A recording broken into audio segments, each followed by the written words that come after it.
संस्कृत शिक्षा विभाग की भर्ती को लेकर। सर क्या ये अलग से आएगी और अभी आएगी? देखो उस रूल को आपने पढ़ा हो, अधिसूचना को पढ़ा हो, नोटिफिकेशन को पढ़ा हो, तो उसमें क्या लिखा हुआ था कि पहले संस्कृत शिक्षा विभाग के रूल्स जो होते हैं वो अलग होते हैं, तो उनका अपना एक पाठ्यक्रम होता है, उनका अपना एक परीक्षा का सिस्टम होता है। जैसे संस्कृत शिक्षा विभाग में भी ग्रेड फर्स्ट में पढ़ रहे हो, करवा आरपीसी रही है, लेकिन इनका सिलेबस देखना, साइकोलॉजी 60 नंबर की आती है, थोड़ा सा चेंज है ना। अब इन्होंने क्या किया है, उन रूल्स में परिवर्तन कर दिया। अब ये होगा कि पहले संस्कृत शिक्षा विभाग की जो थर्ड ग्रेड की भर्ती लगभग साल 1.5 साल से अटकी हुई थी, लगभग 14 से 18 महीने से अटकी हुई थी।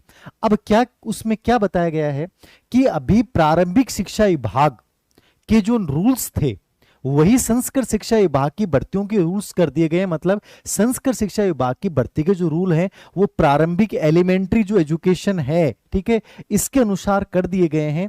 और अब जो संस्कृत शिक्षा विभाग की भर्ती जो संस्कृत शिक्षा विभाग खुद करता था वो अब खुद नहीं करेगा। संस्कृत शिक्षा विभाग की ग्रेड थर्ड की भर्ती जो है वो कौन करेगा? अधीनस्थ सेवा चयन बोर्ड करेगा। कौन करेगा? अधीनस्थ सेवा चयन बोर्ड के द्वारा।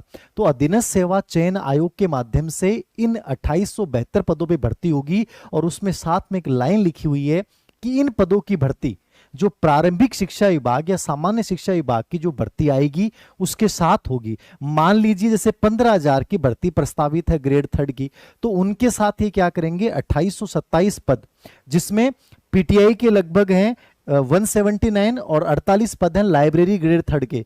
तो पीटीआई थर्ड ग्रेड संस्कृत शिक्षा विभाग में 179 पद और 48 पद के हैं लाइब्रेरी थर्ड ग्रेड के। संस्कृत शिक्षा विभाग की बात कर रहा हूं। सामान्य शिक्षा विभाग में पीटीआई थर्ड ग्रेड के और लाइब्रेरियन थर्ड ग्रेड के दोनों के पद अलग अलग होंगे। वो टोटल भर्ती जो प्रस्तावित बताई जा रही है वो 15,000 के आसपास बताई जा रही है। हो सकता है बढ़ भी जाए घट भी जाए, मैं नहीं जानता, बट ये बात जो सामने आई है। तो ये जो 2827 पदों की भर्ती है ये संस्कृत शिक्षा विभाग की भर्ती भी कौन करवाएगा?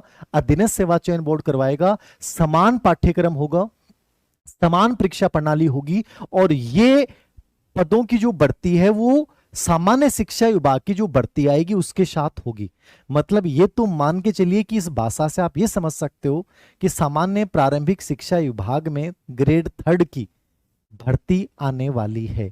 उस अधिसूचना को पढ़ना जहां लिखा हुआ है कि इन पदों की भर्ती का मार्ग प्रशस्त हो गया, लेकिन पदों की भर्ती जो है वो अधीनस्थ सेवा चयन बोर्ड द्वारा प्रारंभिक शिक्षा विभाग के जो पद की भर्ती आएगी उसके साथ होगी। अब ये कब आएगी क्या आएगी इसको छोड़ दीजिए।